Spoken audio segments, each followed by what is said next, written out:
Tchad. À la une aujourd'hui, le Tchad où la Cour suprême a rejeté le pourvoi en cassation du collectif d'avocats qui défend Succès Masra, ancien Premier ministre condamné à 20 ans de prison ferme. C'était le dernier recours que l'équipe de sa défense pouvait soumettre dans le pays. La correspondance d'Harold Girard à N'Djamena.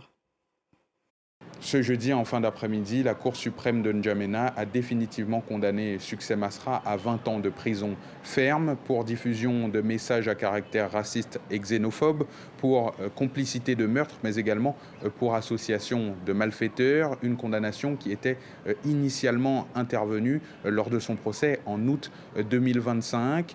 Après ce nouveau revers pour le camp Masra, ses avocats pourraient se tourner vers la Commission africaine des droits de l'homme ou encore vers le Comité des droits de l'homme des Nations Unies ou encore tenter de saisir la Cour pénale internationale de justice. Une partie des soutiens de Succès Masra, cet ancien Premier ministre, mais également leader du parti d'opposition Les Transformateurs, espère une grâce présidentielle dans un procès qu'il qualifie de procès politique, malgré que le gouvernement tchadien ait toujours nié toute implication dans ce dossier judiciaire individuel. La justice avait estimé l'année dernière qu'un audio enregistré puis diffusé par Succès Masra en 2023 avait provoqué le massacre de Mandakao en 2025.